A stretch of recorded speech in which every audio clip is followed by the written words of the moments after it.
Hello. Good morning. Right. As far as I'm concerned, almost.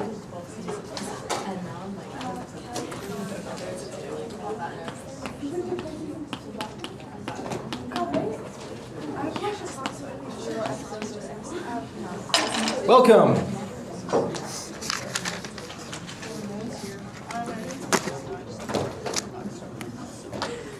Okay, hello. This morning I said a bunch of things and I said them rather quickly. So if there's anything you need elaborated, clarified, an example for, and you remember, let me know. Either now or later. Okay? So if anything was anything but clear, say. Or won't become clear.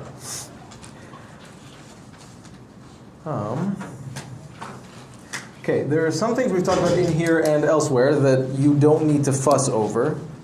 If there's anything you're worried about and you think is annoying and particularly hard to study for, is going to take up your time or whatever, just ask me and I'll see if I can tell you if it's on there or not. Okay? Okay. Yes, ma'am. Will we be ever asked to take derivatives or limits of inverse trig functions? Derivatives, no. Good, and that's one of the things I wanted to make you ask me.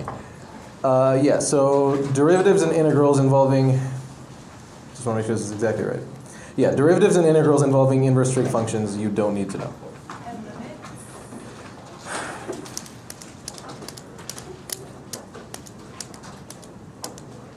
Let's say maybe. That's not a hint. Literally, yeah. So that's not something I got clearance to talk about. So I just asked about some of them. Can I tell them this? And this is one of those things. Is an example for limits then? Limits of inverse trig. Yeah, I could. Yeah, although the only one with really interesting stuff going on is arctan. Yeah. Because it's got... Okay.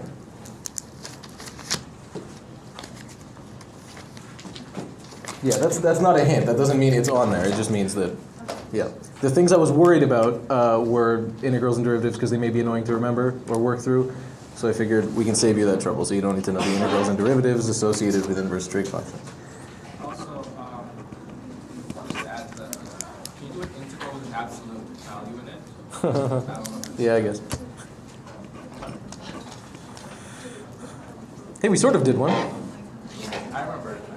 I didn't know what happened. What's that? I didn't know what happened. You didn't know what happened? Yeah. Maybe this isn't my list. Put it this way. You remember that stuff about that speed stuff, right? Right, when you're looking for unsigned area rather than signed area, and so you integrate the absolute value, that kind of thing, you don't need to do that either. I can do one if you want. We won't test you on that either. Okay. Yeah? This is good. I'm going to reduce my load by just... You asked two of the things I checked, so well done. Yeah, anyway, what we talked about was what? Was distance traveled from a velocity time curve? Instead of displacement. What's that? Instead of displacement. Instead of displacement, that's right. So whether you look at unsigned areas or you equivalently take the absolute value of the velocity, which is the speed, and you integrate that, you don't need to worry about that. Okay? All right. What else? Okay, we'll leave it there.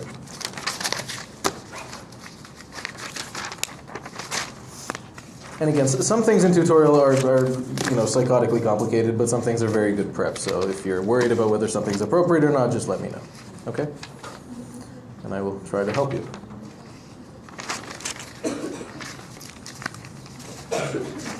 Yeah, let me just say this for the record because you asked. The only interesting... Okay, the inverse trig functions, they all have sort of, let's get this right, they all have sort of short domains except for arctan, and arctan's the only one that goes on forever, and it looks like this, right?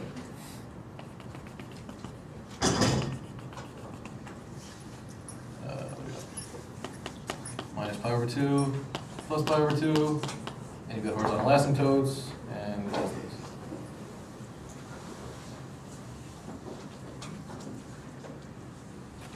This is arctan.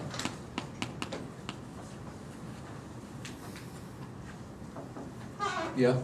So that's the only one that actually goes, has any real extent. The other ones are just between, what is it, -1 and 1. Right? Yeah. So if any, limits to infinity are going to be involved, they're going to involve that kind of thing. If I can come up with an example, I'll cook one up. Okay.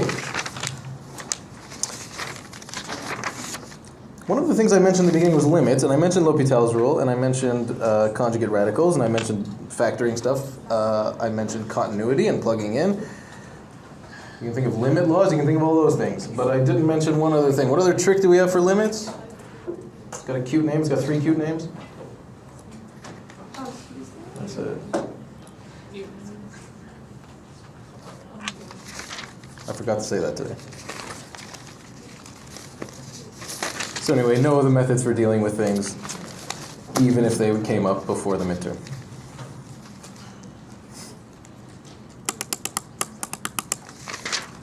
And any excuse to put my friends on the board again. Okay. All right, anything you want to say before I start talking? Damn. All right. So, okay, I'm going to go on one of these little rants, okay? And I'll try to make the rants short so as not to waste your time. I want you to appreciate this kind of thing. Don't worry about this, you know this already.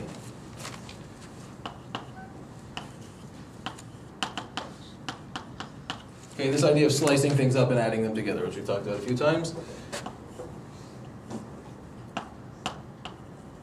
Okay, just appreciate this and appreciate the versatility of this, okay? So what we talked about initially was we drew a curve like that and we said let's add up all these sort of signed areas of these little slices, add them up, take the limit, and we get a definite integral. And that tells us what the signed area between the curve and the axis is. Okay, now again, humor me, I'm going to talk about infinitesimally thin slices and adding those up. And that's a shorthand for talking about adding stuff up and taking a limit. Okay. All right, so again, we did this when we talked about signed areas between the curve and the axis. We then did it again when we were talking about areas between curves. And again, I just want you to appreciate how versatile this is. So, if this thing was a velocity time curve, okay, we talked about how this was the displacement over that sliver of time, and if we add up all those, we get the net displacement. Okay, and every time I say that, think about that net change interpretation thing. Think about how definite integrals of derivatives can be interpreted as net change. So make sure you see some of that when you practice. Okay, so if this was velocity time, we get displacements in here, we add them up, we get the net displacement. We talked before, if we take the absolute value of this thing and we look at speed, and we look at those slivers, and we add those up, we get distance traveled. Or if we look at unsigned areas. If this was acceleration against time, then each sliver tells us how much velocity changes. Okay, so each sliver's area tells us how much velocity changes, and so if we add up and we integrate, we get the change in velocity. What else? I talked about areas between the demand curve and the price line, okay, and that was a similar-ish thing, and that told us about consumer surplus. And notice there was no mention of time there, it was a price-quantity curve.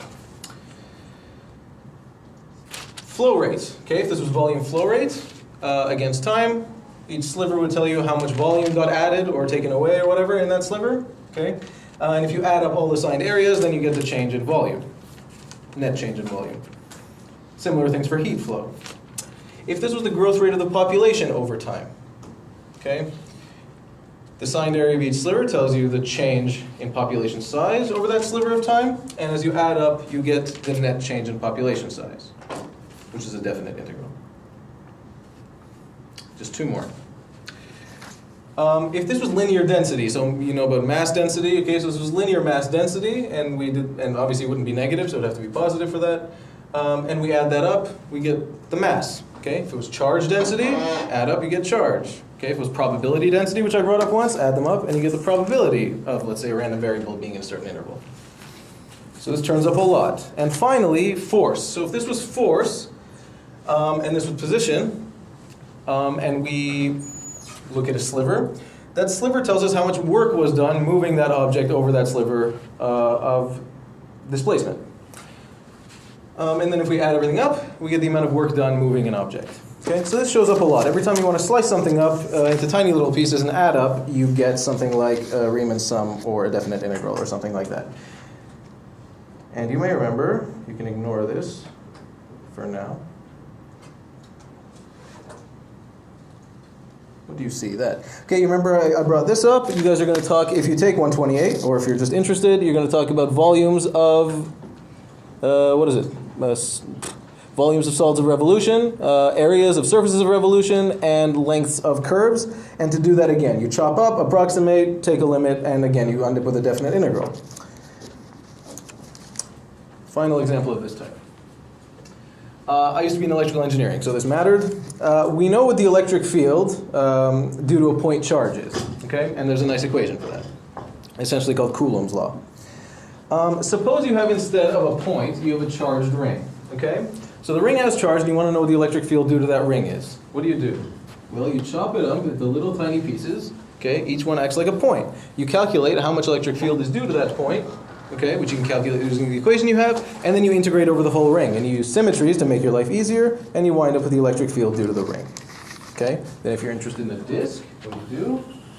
You break the disk up into little tiny rings, and you add up the effects of all the rings. Okay? So this stuff shows up over and over again. This slicing thing is incredibly important, so don't lose sight of the versatility of the stuff we're talking about.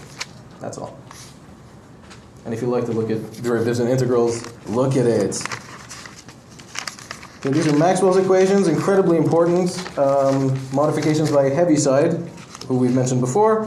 And these tell us things like how electricity, magnetism, light, radio, all those things work. Okay? And everything there essentially is either a derivative or an integral. Okay. That's application number 1. And that's my old midterm where I had to calculate those things.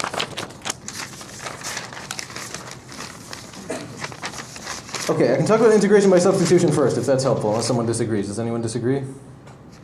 Substitution. Okay. Okay.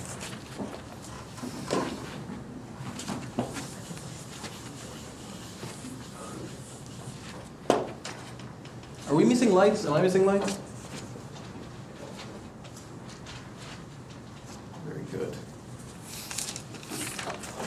Okie dokie. Integration by substitution. Int by subst.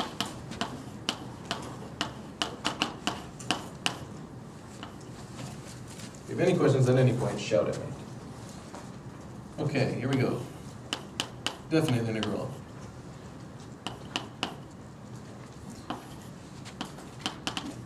Not too bad.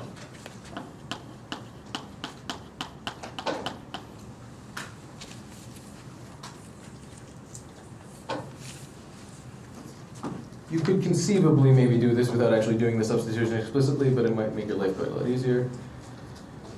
What's the substitution, people?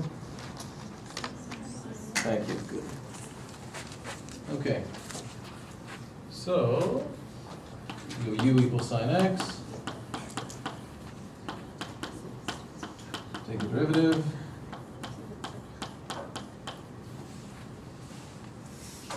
Okay. And what I would do is write it like this to relate the differentials.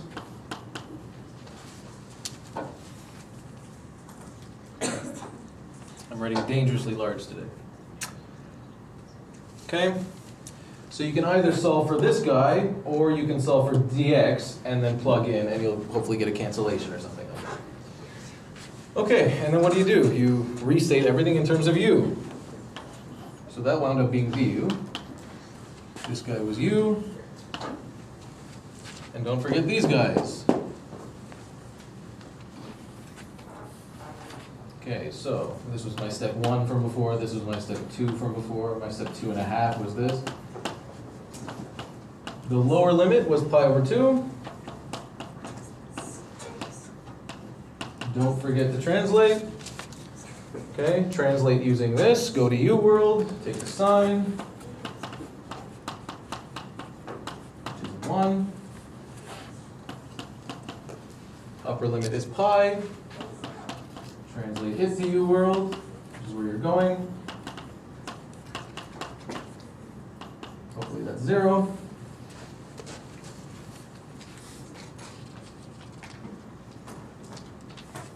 Okay? There we go. And now we can restate this thing. So, lower limit. Used to be pi over 2 in x world, in u world it's 1. Upper limit was pi in x world, in u world it's 0. Okay? Does it matter that you're going backwards? Right. In what sense does it matter? It's okay that you're going backwards, and if you flip them around, you'd get the negative of the right answer. I did that literally to get your attention. Good. Yeah, and that happens because what sign is decreasing on that interval, so that happens. Okay. Yeah. So it is possible to get flustered and try to do it the other way around, but no, this guy translates to this guy translates to this guy, everything's fine. And if you want to flip them, then you better put a minus sign in front. 2u du, and that looks easy now. Antiderivative? 2u over 1 absolute. Yep. 2u over ln 2.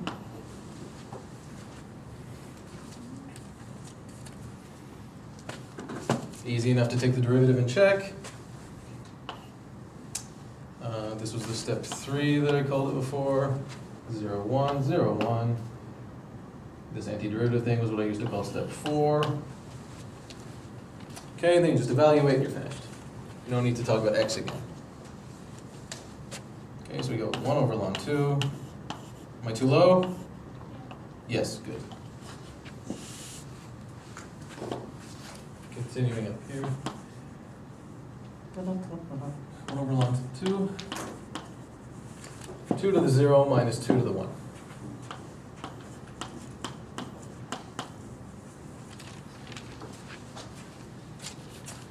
This guy minus this guy. Okay, that's 1, that's 2. 1 minus 2 is minus 1.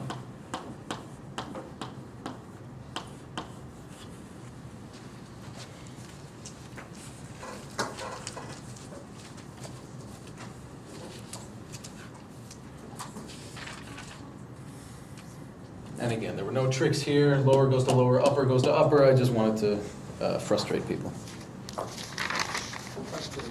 Yes, sir. What would have happened if you, for example, chose to encode this guy? What's that? For the substitution? Yeah. If you start wrong, would you start over? What's that? Would you just get it wrong and stop? Well, you'd probably get stuck. Stuck is right. Wrong, you probably wouldn't get to the point of being wrong. I think it would just be confusing or something like that, right? Yeah. Yeah, you'd want the u to be inside something. If you tried that, you wouldn't get it to be in any respectable form unless you did something really interesting. Is that fair? Okay. Yes, ma'am. Can you explain your steps once more after step 3, please? Yes, ma'am. After 3? Yeah. Yeah. That was fine. Step 3. If you want, for now, pretend those are both x's if it helps you figure out what an antiderivative looks like. An antiderivative of 2 to the with respect to is 2 to the over ln 2. Okay, and we saw in general that the antiderivative of, let's say, b to the x for a respectable base, its antiderivative is b to the x over ln b. So at some point I would have written that on a slide or something like that. So an antiderivative of this guy with respect to x is this guy. Okay, we're just in u world now, so we talk about u's, and the base here was 2, so I just write that. I then write the limits of integration over here. Fundamental theorem of calculus lets me do this. You probably won't be writing that every time. And then you just evaluate this thing here, and evaluate it here, and subtract those two things. And that's it. Is that fair? Yeah. Okay.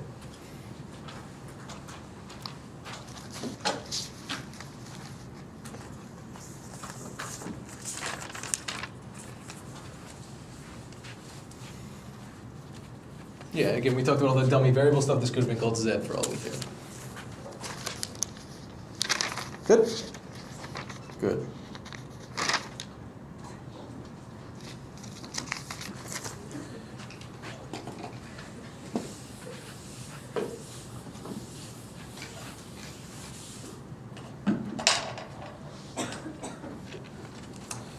All right. Go from 1 to e to the 4. unnecessarily complicated looking.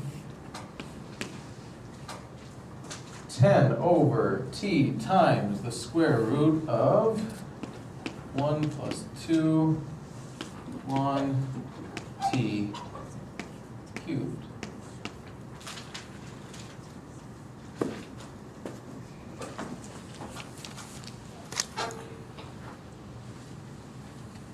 Okay, one thing you could do is to make this less dizzying is rewrite the inside so it's in terms of powers and stuff that you recognize. So, for example, we do this.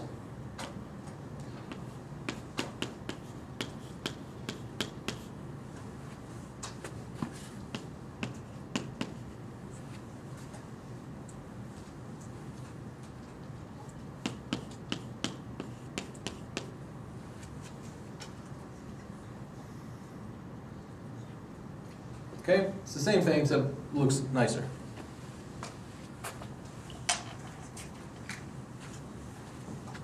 Okay, what's my substitution?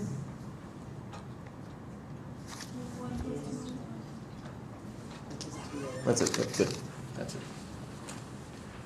It's obvious. Sometimes it's not this obvious. I suspect you, not suspect, you won't be getting anything too unobvious. You want to say something? No. Okay. So that's our substitution, is this inside guy. And hey, look, something looks like its derivative is out here. That's nice. Plus 2 ln t.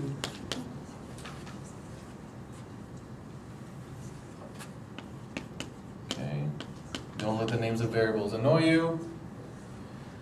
Derivative of this, derivative of 1 is nothing. The derivative of this is 2 times 1 over t.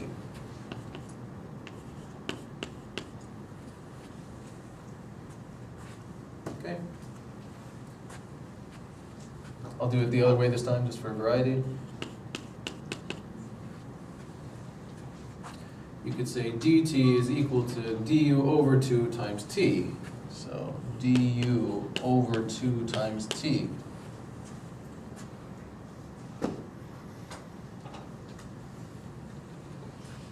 Okay, you can do that, or you can solve for du, or some sensible variant. Okay, so I'll do it this way this time. You can just throw that in there. That's u, so that's nice. And then you have to deal with the limits. Okay, so lower guy translates to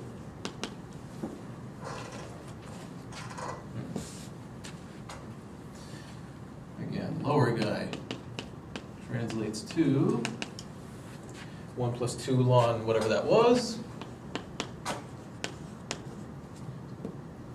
Okay, so I just use my substitution formula to translate from t world to u world.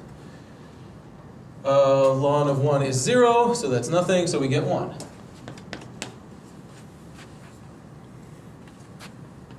Upper limit was e to the 4.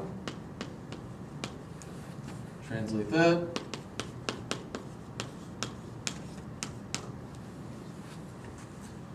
The exponent to which you have to raise e to get e to the 4 is 4. 1 plus 2 times 4.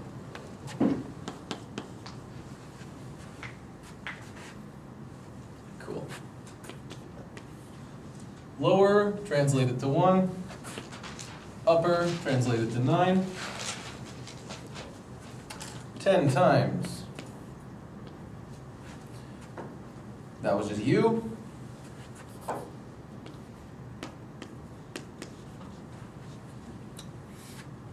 Okay, I'm doing this the ugly way, but whatever. So 1 over t times dt, which is this thing. Okay, and if you do it this way, you should see something like a cancellation, so there you go.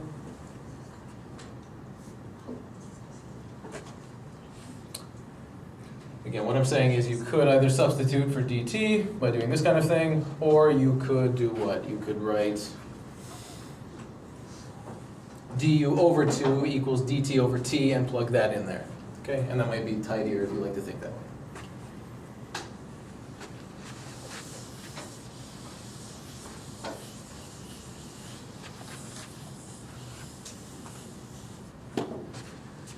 All right, what do we got? Oh, doing is dividing by 2, so it's 5. U to the minus 3 over 2 du. Okay? You can bring the 5 out if it makes you feel better. Let me check if I have anything stupid. Good. Okay, I'm worried about a lot of noise if I try to ask you about this. Antiderivative of this, what do? It's a power function, that's not minus 1, so I don't have to worry. I crank that up by 1 and divide by the new exponent. So, I'm taking the antiderivative now. 5 times. Crank that exponent up by 1, I get to u to the minus 1/2. And then I divide by that new exponent.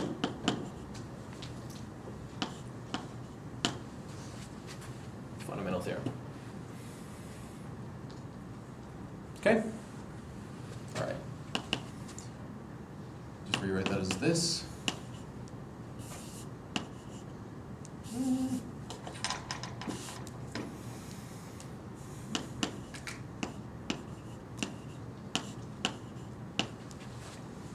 That's okay? If you want. And then I can factor it out to make things look clean. Plug that guy in. Plug that guy in. So it's 1/3 minus 1. So minus 2/3. Minus 2/3 times minus 10 is 20 over 3. And that's the answer.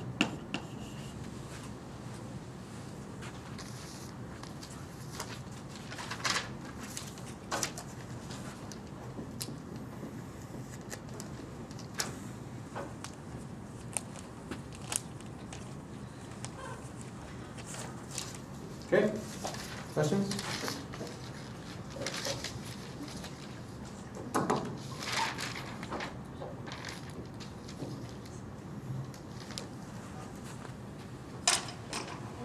An easy one.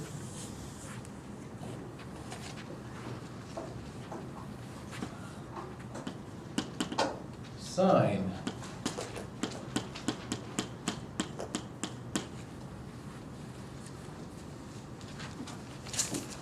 This is one of those ones that's easy enough that you can do it without a substitution. You can do that sort of guess and fix thing, or if you do this enough times, you can just get it right away. Substitution, what do you want me to do? Or I can just write the answer.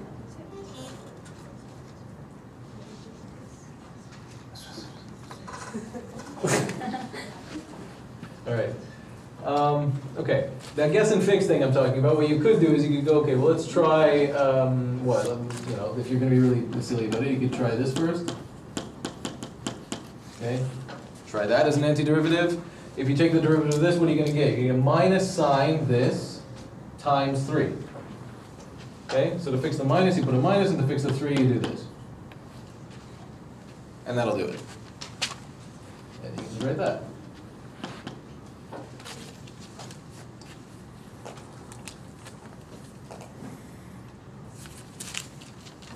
Okay?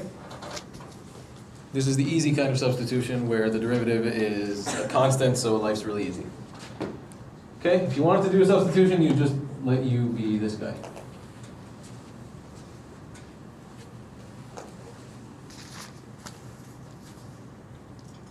That's a good thing to be able to get.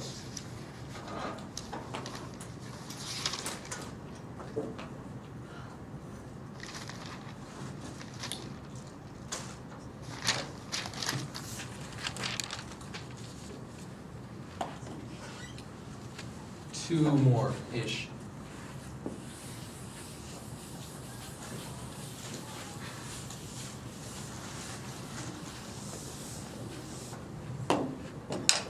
People take a break while they look for chalk.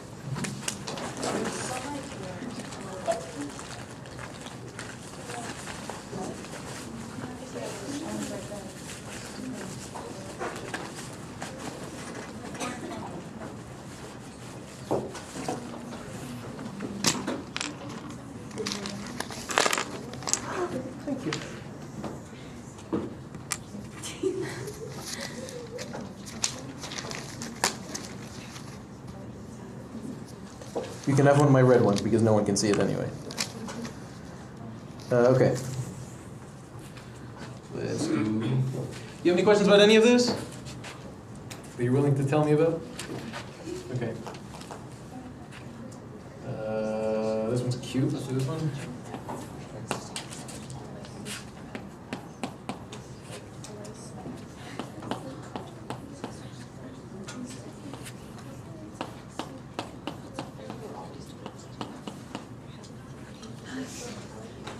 If I accidentally put up something that's on your homework, consider letting me know, but.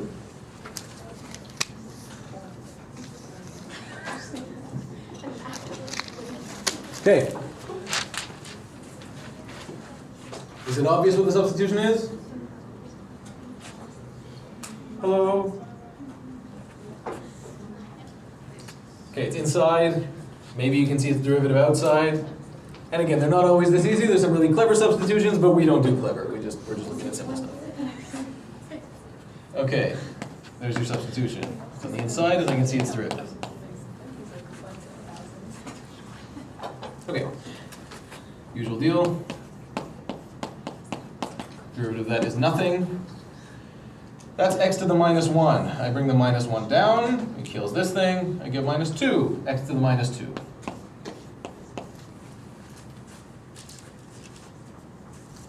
Okay, I'll go back to my old way of doing things.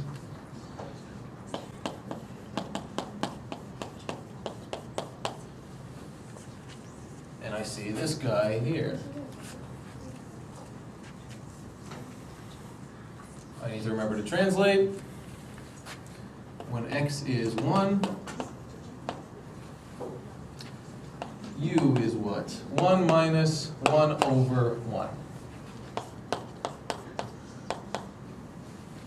1 minus 1 is 0.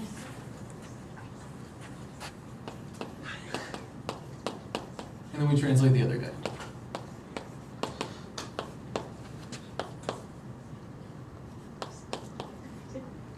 You go, that's a suspiciously chosen limit? Yeah, it's to make this look good. 1 minus 3/4, 1/4. There we go, we've got everything. Okay, we've got u in here, we've got the differential translation, and we've got the limit translation. So now we can just plug them in here. 0, 1/4, square root of this guy times this guy, which was just du. And now it's all pretty and easy. Crank up the exponent by 1 and divide by the new exponent.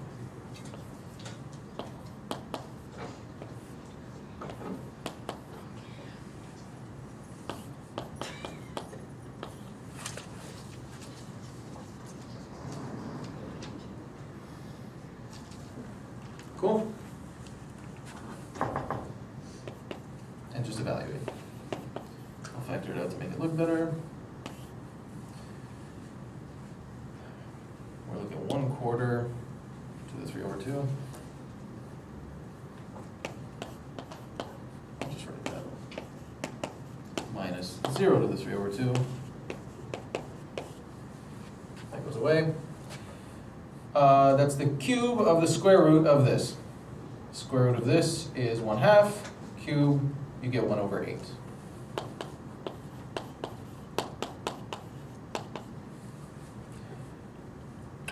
For 12. 1/12. Okay.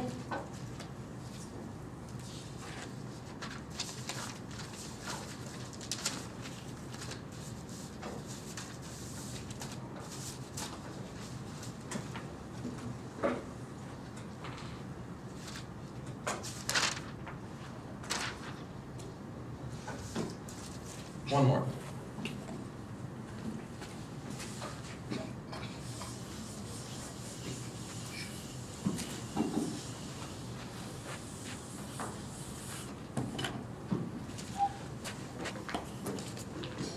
Indefinite.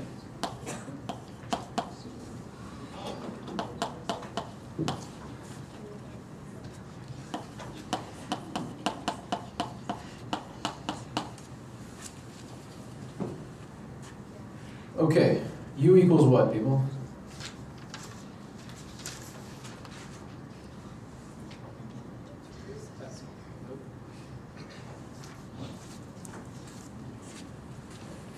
Try this, top or bottom? Bottom. Oh, good.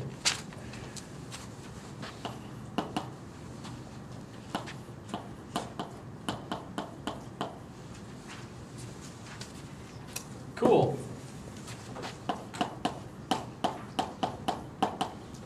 You don't have to write this first if you like doing, if you like going from here right to here, brilliant. Okay, derivative of this guy. Okay, chain rule says bring the 2 down, so you just get this. And derivative of this is 2x.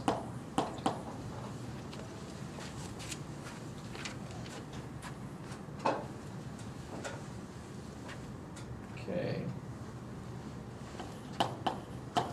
Again, doing it the way I prefer. You can do the dx way if you like. You get this.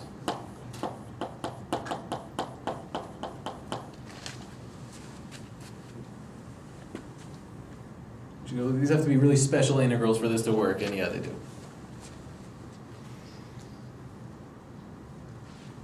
Okay. So we've got that guy, which you can stick in here. We've got this guy, which is this. And there's no translating to do. And there's no translating to do because we have an indefinite integral. So life's good. This guy was du over 2. This guy was u.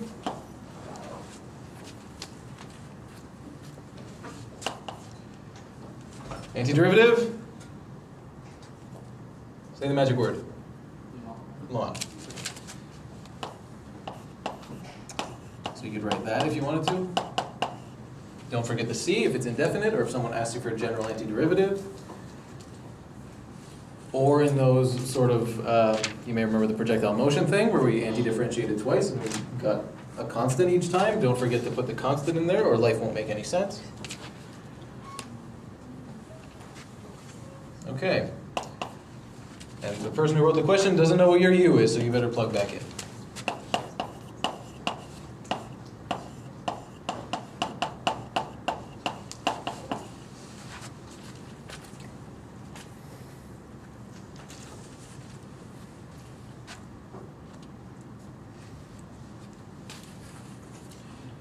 Okay, and you might go, hey, well, you know, this is always, what do we got? Yeah, this is always non-negative, this is always positive.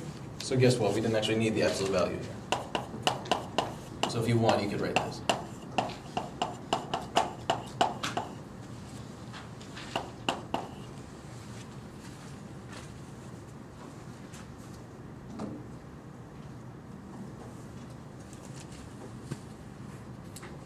And you can always check and make sure you get the right derivative.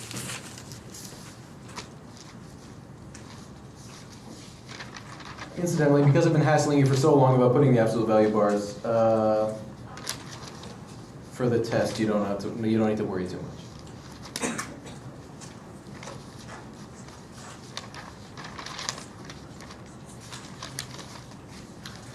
All right.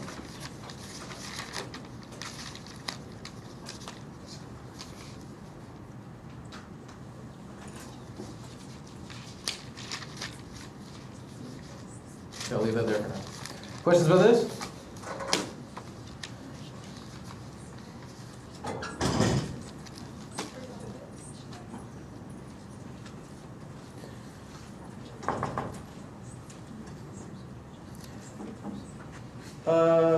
You said a limit with an inverse trig function, so I'm going to give you a stupid example. Just so I've done the thing I said I'd do. Is this all okay? Okay.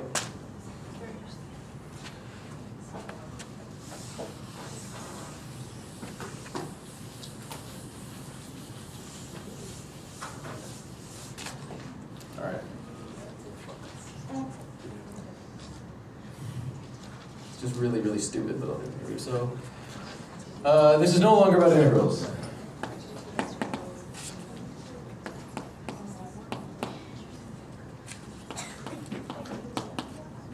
Okay, arc cos.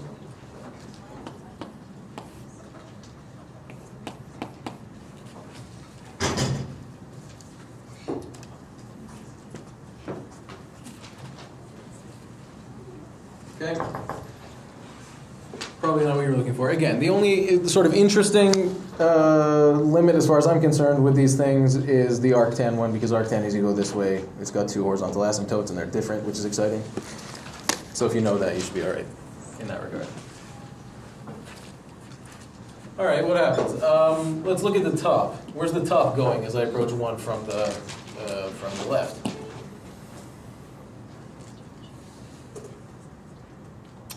Who knows?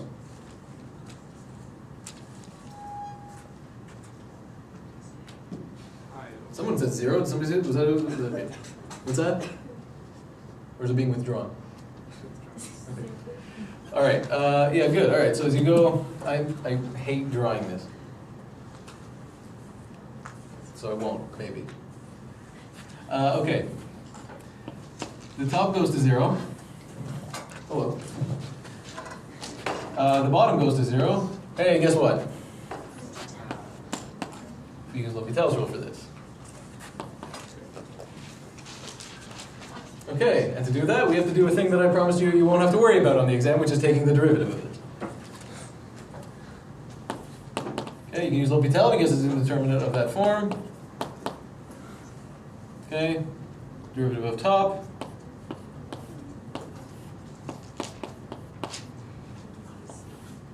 Derivative of bottom is just 1.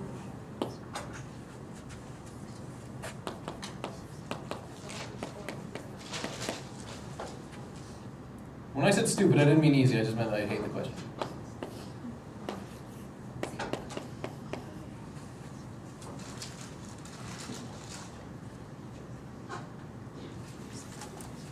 Okay, do we have an answer?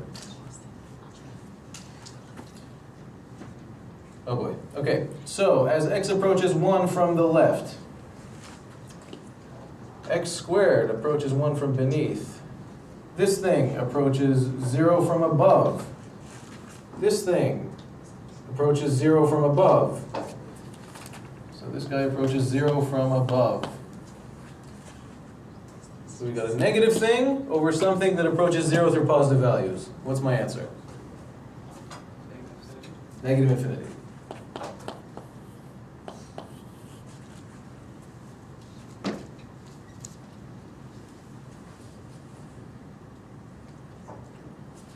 Again, negative thing over something that goes to 0 through positive values, so it's negative and blows down. Okay?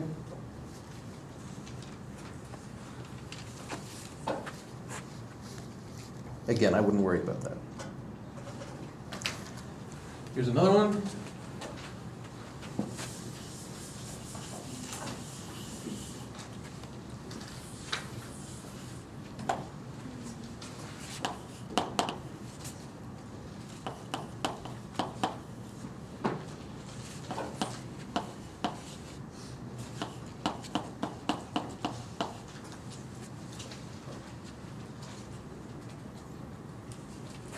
This one I like more. As x goes to minus infinity, this guy goes to minus infinity. I'll just write that. Okay. As x goes to minus infinity, the reciprocal goes to 0. So this thing goes to 1. Ln of 1, okay, so the ln is going to 0. Okay, so the second piece is going to 0. Okay, one more time. As x goes to minus infinity, the reciprocal goes to 0, so this whole thing goes to 1, so this thing goes to 0.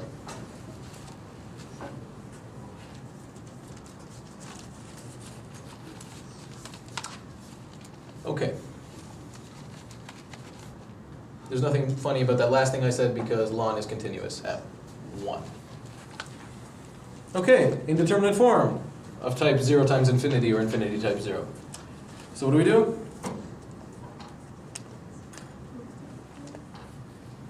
We try to write a fraction so that we can use the thing we know. Okay. Okay, I'll call that 0 times infinity, even though there's a minus there. Okay. How do I rewrite this? Do I want to go ln over 1 over x, or do I want to go x over 1 over this?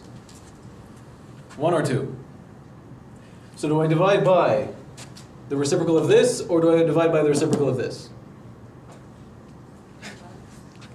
2? Okay, let's look at this. So if I write, okay, here's what I would do.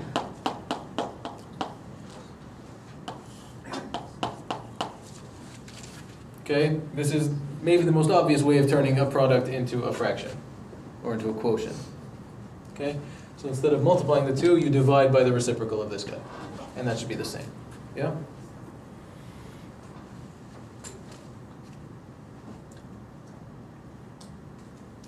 For the record, the alternative would have been something like this. Would have been x over 1 over ln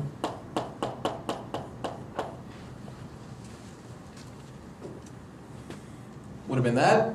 And if you wanted to use L'Hopital's rule with this guy, you take the derivative of this, which is nice, and the derivative of this, which is less nice. Okay? So if that works, let me know. But it looks hairy, so I won't even look at it. Okay? This looks neater, to take the derivative of this and the derivative of this. First you have to justify that you can use L'Hopital's rule. As x goes to minus infinity, this guy goes to 0. As x goes to minus infinity, again, this guy goes to 0, this guy goes to 1, this guy goes to 0. Good, 0 over 0.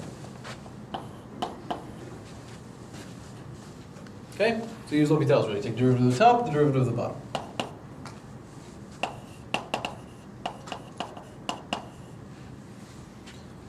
Derivative of the top. Derivative of outside, evaluated at inside, times derivative of inside. That guy's derivative is nothing. Minus x to the minus 1. Bring the minus 1 down to kill this minus. X to the minus 2. Rewrite that in as many steps as you need for it to make sense. Okay? And as L'Hopital's rule, so take the derivative of the bottom. Lots of finger marks. Derivative of x to the minus 1 is minus x to the minus 2.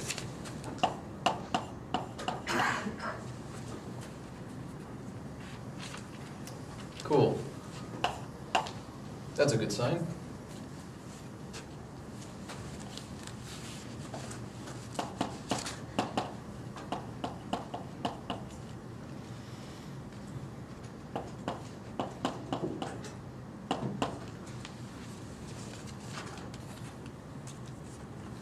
Okay, as x goes to minus infinity, this guy goes to 0. So we've got 1 over 0 minus 1.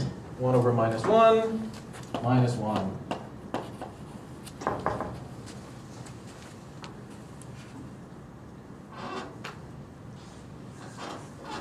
Wait, why did we have to switch the 1 over x?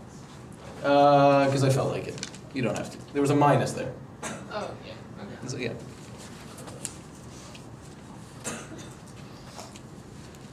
The acrobatics are unnecessary. If you want to just leave the minus there and leave them in the same order, go ahead and do that.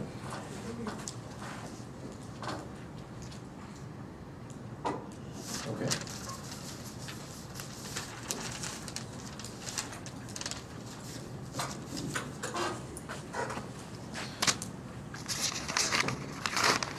I'm going to go off on a tangent again. Haha, tangent.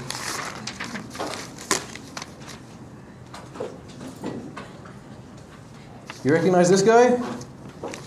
It's very short. Hint, his name's on there. Okay, Alan Turing, A.K.A. Benedict Cumberbatch. A great hero of the British war effort who helped crack the Enigma code, the Nazi Enigma code. And tragically was prosecuted and later chemically castrated by the government for being a gay man.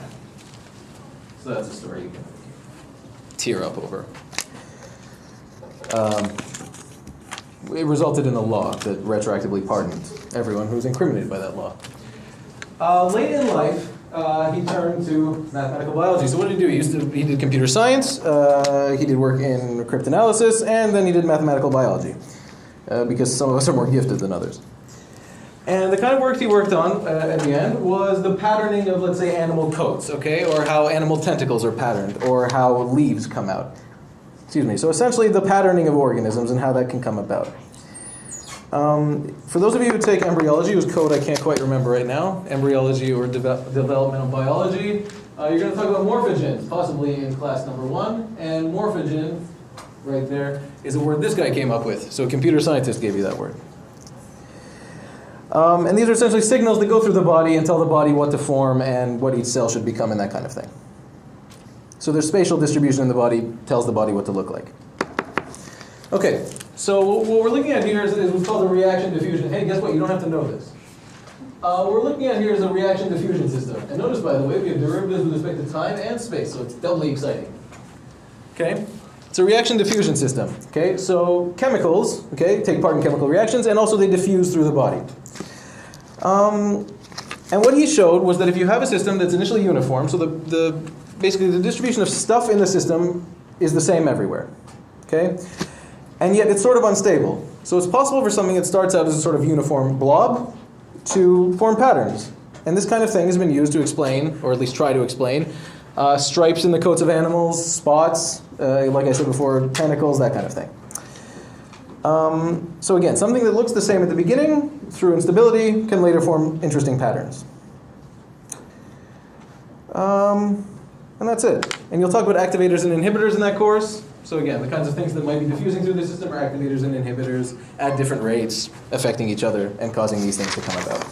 Okay, so that's something you'll see, even if you never mention Turing. If you have questions about that, I'm not qualified to answer them.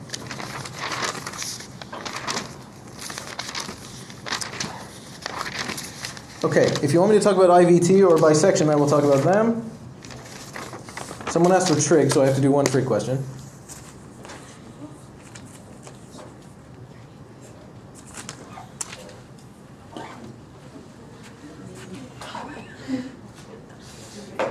That is an unnerving volume of laughter. Where was I?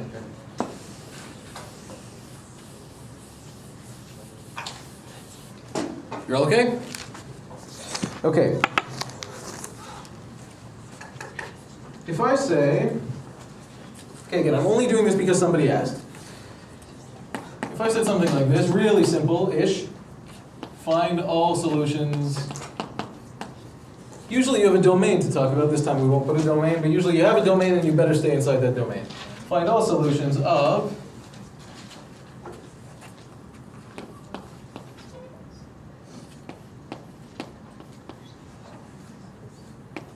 that.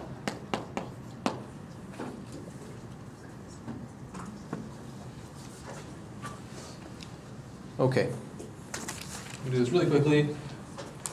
You recognize this as a special value. Should be special angles associated with it. Life's good. So you can draw a circle. Okay, cos is associated with the horizontal coordinate. For it to be negative, you'd have to be over here someplace. Do better than that. Okay, so it's minus 1/2. Okay, so that's a possibility. That's another possibility. Okay, so that's two possibilities in a period. Again, this is a special value, and this is a special angle. What's the size of this? Pi over 3? Yeah. Pi over 3. Is that fair? Pi over 6 would be that guy there. And this is pi over 3. Okay, so what do we have here? This is 2 pi over 3. This is minus 2 pi over 3. And again, normally you have a domain, you better stay inside the domain. Now we're just looking for all solutions. Okay, so there we go. So 5x is plus or minus 2 pi over 3. And we know that's going to repeat every 2 pi. So we could write something like that. Okay, it just repeats every 2 pi.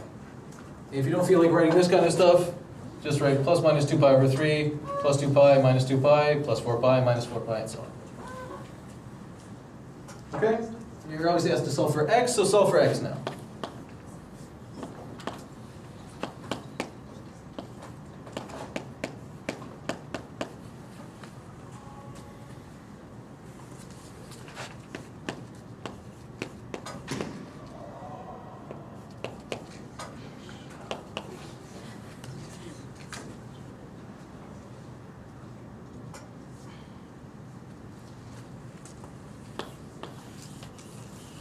And don't forget, for tan, the period is pi. For cosine sine, the period is 2.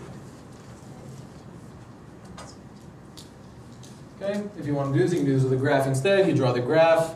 You see where the graph cuts. So if you draw the graph of, where there's cos. I won't do it this way fully.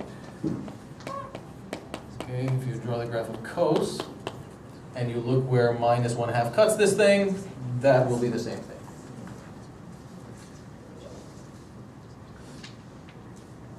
Okay. The only other thing I want to say, which is, for some reason this doesn't show up in your homework or test very much, if this was an ugly number, so not a special value, so if it was like minus 0.2, okay? So if it was minus 0.2, the angle would still be roughly here, okay? But to find out exactly what the angle is, you'd use your inverse cos button on the calculator. Yeah? Okay, so if this was minus 0.2, then you'd go inverse cos of minus 0.2. Remember that the inverse trig functions have a particular range that they spit values out in, and then you do everything else as normal. Okay? So when you have ugly values, don't panic. You have a calculator. Okay? And again, if you don't like talking about this kind of thing, you can also use graphs, you can also use algebraic symmetries and that kind of thing if that makes you happier.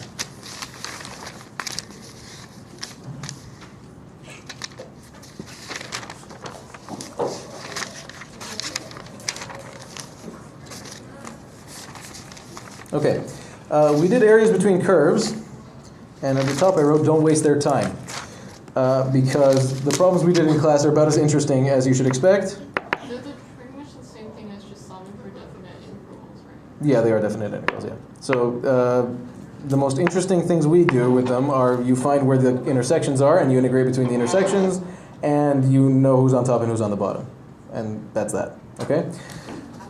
And I think, again, the stuff we did in class is enough. It should prepare you for the homework and would prepare you for any of the review stuff that I saw. I could talk about more stuff, and I will if there's time. Hello? In the homework? Yeah. Is it the one with the big parabolas? No, it's like, I don't know, it's just making sense. Can you show me after? They interact, like, sorry. Yeah. They touch each other and they go this way, and then it says, then they don't touch each other again, and it says, and this gives you a line, then the line's over here. It makes no sense. Maybe it's just, I think it's probably just, Can I look at it after? yeah. I can look at it now if you want. But definitely show me. Okay. Yeah, there's stuff I can say about this, but again, it's extension stuff, and it's unnecessary, and I think it'll just annoy people, so we'll leave that. Okay, questions about, do you have questions about intermediate value theorem, differentiability, any of the stuff I sort of slurred together this morning? Do you have questions about any of that? If you do, raise your hand and say so. Hello? Can you do an example for squeeze theory? Yes, Oh, we're gonna have it again. if I can find one. I'll have to find one. Well, we didn't have one on Wednesday. Yeah, but like still, there's a chance. Yeah, you didn't exactly. Okay. Right, this could be shaky. I'm just going to randomly try to find one. Textbook time.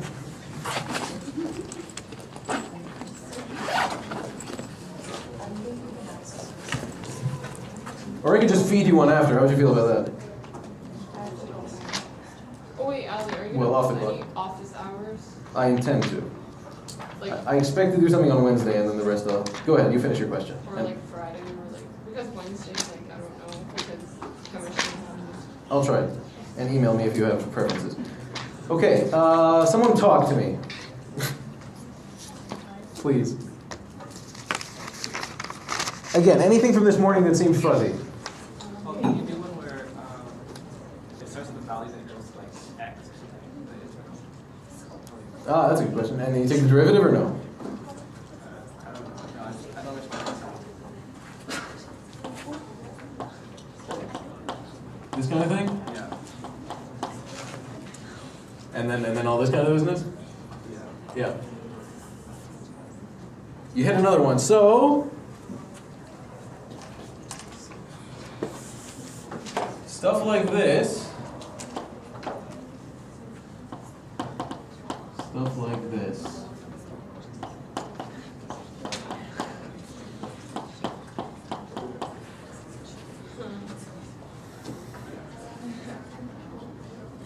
Hopefully I wrote that right.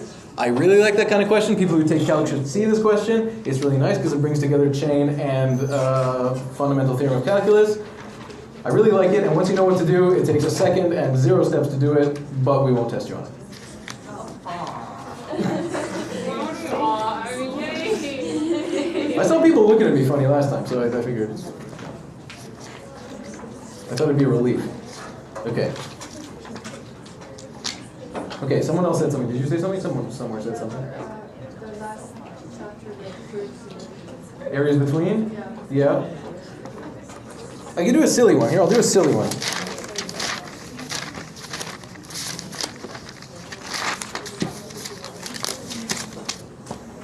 I'll send you a squeeze one. Is that good? Does that work seriously or no? Okay. Okay. All right. I'm worried that if I randomly try to put one together, something horrible will happen. So.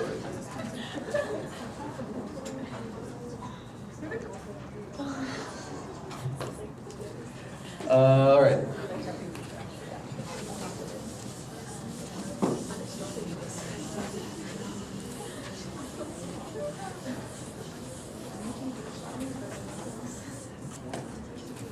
Have any of you accidentally dialed your phone number into your microwave? Because I've done that. Fun fact. All right. Yeah, I know. Yeah. No one answered. Okay. Again, the stuff I did in class is enough for your homework, is all you need to, don't worry about the areas between curves thing. This is cute, so I'll just quickly show you one example, really quickly. Hideously quickly. What do we got?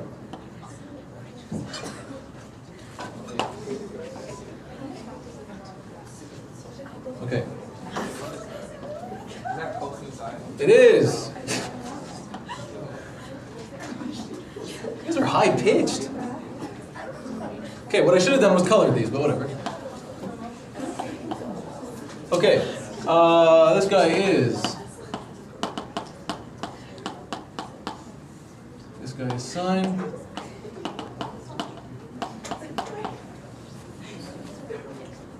Okay, and suppose we're looking for the area between adjacent intersections. So we're looking for this guy.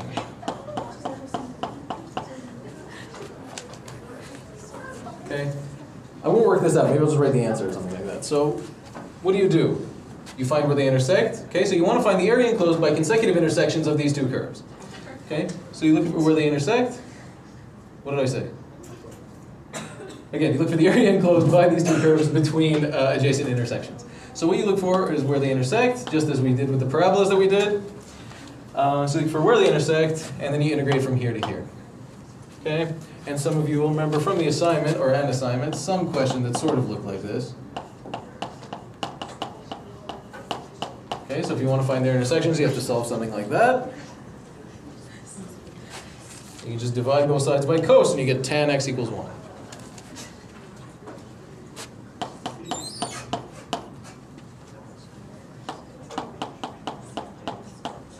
Okay, so you locate the intersections. Again, I meant what I said. You don't really need to worry too much about this. The stuff we did was good enough. Okay, then you integrate from left to right and go top minus bottom. Top minus bottom.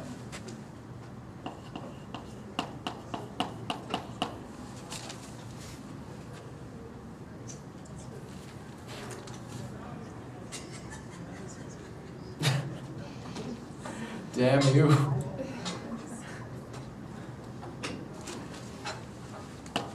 There you go. If you want help with intermediate steps, let me know. If there's anything interesting about areas between curves you want to know, let me know. Dear God, please stop laughing.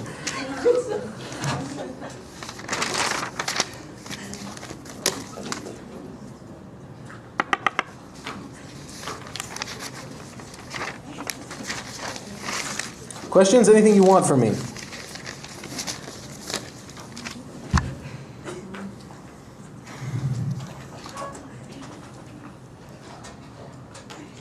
You're horrible. Hey, look, I'm going to give you another bonus one because you were so bad. No, not bonus marks. Really quickly, people, this is a neuron. People won the Nobel Prize for this. You might as well see it. If it is me you're laughing at, tell me. This is a neuron. Was that? Anywho, okay. I wish you well. This is a neuron. These are the cells of the nervous system. Okay, so this is what's responsible for the sort of high-speed communication, long range in your body. Okay, and they help you think when you're able to think. And it was a mystery for a while. How the hell do signals get through this thing? Okay, so signals come into this cell via the dendrites. They sort of accumulate in here, called the soma. They go to the axon hillock, where they're brought together, and then a signal gets shot. And the signal goes through what's called the axon, and that's the long bit that goes through the body, if it's that kind of nerve. Okay, so how do things get propagated in the axon, which I've mentioned before? Okay, and look at that. Okay, these guys won the Nobel Prize for this thing. Okay, they brought together oodles of stuff. They brought together experiment, they brought together theory, they fitted, and they predicted. So everything you want science and math to do, they did. Apart from the fact that some of their aspects of the model were a bit arbitrary looking. Okay, that's the model. Okay, and you will learn about this if you haven't already. You haven't learned about action potentials, have you? No. Okay, so the way a signal goes through a nerve axon, and I'll be fast about this, through a neuron's axon, a nerve impulse is an action potential. Okay, so it's a spike in voltage, which is what that thing on the top there is. Okay. So it's an all or nothing signal. So it might be a mystery to you how something can travel through the axon of a neuron as far as it might go and not lose power, essentially. Okay? And what you have is an all or nothing signal. So if you give it an input above a threshold, it'll fire. And it'll fire at full force, and that thing will propagate down the neuron. And that thing will look like that. Okay? So it's a spike in the voltage across the membrane of the cell. Okay. What causes this to happen, okay, in summary, are channels. So ion channels, which you may know about. Ion channels whose openness or closedness depends on voltage and time. Okay? So they open or close depending on where the voltage is, and over time their activity changes. Okay? So this is the conductance of those ion channels, how much ion they let through, okay, of potassium and sodium primarily. And this tells you how they activate in and activate. Okay, so as those ion channels open and close, ions go in and out of the cell membrane and change the voltage across it, and that's how the signal gets made. So that's how you get an action potential, and that's the modeled action potential from all this crap. It may amuse you that the unit of resistance is ohm, so the unit for the inverse for conductance is mho. So ohm spelled backward. It's also called Siemens, which is funny if you're that kind of person. That's almost all I wanted to say. Bottom line is they won the Nobel Prize. This is a ludicrously important discovery. They brought together a whole lot of stuff, and they discovered this using what's called the giant axon of the squid. Okay, so it's this big axon that's found in those particular animals, and they found a load of experimental techniques, voltage clamps, that kind of thing, to discover this. And incidentally, you can get oscillations in the system, like the sort of Lynx oscillations we saw last week. Okay, so that's a bit of pretend enrichment. Ma'am? Does that have like implications with like multiple sclerosis? Because isn't that when like axons aren't able to like fire? You know what's going to happen? I'm going to look it up. Thank you. Okay. We have a bit of time. If you want me to talk about anything, I'll talk about anything. If you want an example in anything, tell me. Yes, sir? Could you do an example where you know the second derivative and then you're given f's of like the first derivatives, and then you just have like some constants that you need to solve? Yeah. You want to give me what the second derivative is? I don't have a question on me, but I can probably just find one online. Don't talk to you. Hey, that works. You've made my life very easy there. That's a good thing to know how to do. Did you still want me to do this thing or no? That thing that got erased? That integral up to x thing? Hi. Oh, yes. Look, all that is, okay, that fundamental theorem thing, okay, is our purpose for it was just to lead to the second part, which is the thing we use to calculate all the integrals we keep calculating. That's why we did it. Okay? I may talk to you after because it seems like a specialist question. Does that work? I don't want to make it sound like it's more important than it is for you all. here? Oh, no, I know. Okay. Yeah, sure, I'll happy to. And it's not hard, I promise. Yes, ma'am. Are you gonna hold office hours, like, not on, like, not only on Wednesday, but like on another day before? I hope to. Can you email me if you have a preference, and I'll try to. We all have chemistry.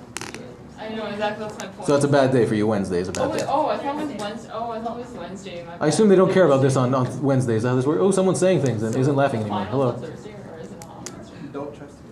What's No, that? I don't remember, okay. We were laughing at you. I appreciate that. It's just such a nightmare. Yeah, it's good. It's It's not okay. on Thursday. It's Thursday, December 7th. Oh my No bad, What time is okay. it? What's happening? It's not on Thursday, just don't hold office hours on Thursday. Don't hold office hours on Thursday. Yes, I will do my best not to do that. Okay. Do any of the better behaved people have any questions? I probably will after I. That's fine. That's absolutely fine. Apparently the TI 30s are allowed, but are you not allowed to have this? Like walking, what kind of way? Did anyone say that? That's Oh. one of my friends told me so. Can I see it? Do you have it? Let me look at it. Oh man, I have a lot of stuff to address. Let me officially close this. Are we okay? Does someone want another question?